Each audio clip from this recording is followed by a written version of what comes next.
পরপর দুদিন তিলপাড়া বাঁধ সংস্কারে দুর্নীতির অভিযোগ তুলে ফের বিক্ষোভে নামল বিজেপি। রবিবার বীরভূমের শিউরি থানার সামনে বিক্ষোভ দেখালেন বিজেপির নেতা কর্মীরা। সম্পূর্ণ বেআইনিভাবে তৃণমূলের দখলদারি এবং তৃণমূলের নেতৃত্বে যে সারা রাজ্যব্যাপী এই বালি তোলা হচ্ছে, তার কারণে এই ফাটল হয়েছে।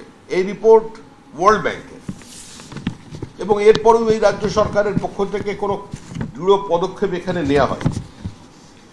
গতকালকে এ নিয়ে প্রতিবাদ জানাতে গেলে আমাদের জেলা সভাপতি ধ্রুব সাহা সহ 26 জন বিজেপি কর্মীকে পুলিশ গ্রেপ্তার করে। সম্পূর্ণ অবান্তর কথাবার্তা। যখন বিজেপি শাসিত যে তাদের যে এলাকাগুলো, তাদের যে রাজ্যগুলো, সেখানে যখন করছে, যেগুলো ওদের দেখভাল করার কথা, সেগুলো সেখানে ত্রুটি ধরা পড়ছে, এই ধরনের কথার কোনো মানে আছে? এই মানুষের সঙ্গে নেই, উন্নয়নের সঙ্গে নেই। শুক্রবার থেকে গন্ডগোলের সূত্রপাত। রাজ্য সরকারের তরফে সংস্কারের কাজ চলাকালীন তিলপাড়া ব্যারেজে ফাটল দেখতে পাওয়া যায়। ভারী যান চলাচল বন্ধ করে দেয় জেলা প্রশাসন। পরের দিন শনিবার ব্যারেজ সংস্কারের দাবিতে বীরভূমের জেলা শাসকের বাংলোর সামনে 14 নম্বর জাতীয় সড়কে বিক্ষোভ দেখান বিজেপি নেতাকর্মীরা। সেই সময় জেলা শাসকের বাংলোর পাশে থাকা সরকারি বিজ্ঞাপনে কালি লেপে দেওয়া নিয়ে তৃণমূলের নেতাকর্মীদের সঙ্গে শুরু হয় প্রবল বচসা। ঘটনাস্থলে আসে শিউরি থানার পুলিশ। বিজেপির বীরভূম সাংগঠনিক জেলার সভাপতি ধ্রুব সাহাকে চ্যাংদোলা করে নিয়ে যাওয়া হয়। আটক করা হয় মোট 26 জন বিজেপি নেতাকর্মীকে। রাতভর শিউরি থানায় থাকার পর রবিবার ধ্রুব সাহা সহ 18 জনকে ছেড়ে দেওয়া হয়। ছাড়া পেয়েই ব্যারেজ সংস্কার নিয়ে ফের সরব হন বিজেপির বীরভূম সাংগঠনিক জেলার সভাপতি। থানার সামনে বিক্ষোভ দেখাতে শুরু করে বিজেপি। আমি যেটা টেন্ডার মানি, সেই টেন্ডার মানি দেওয়ার পরেও কেন কাজ হলো না? কেন কাজ হলো না? টাকা পুলিশ কত পেল?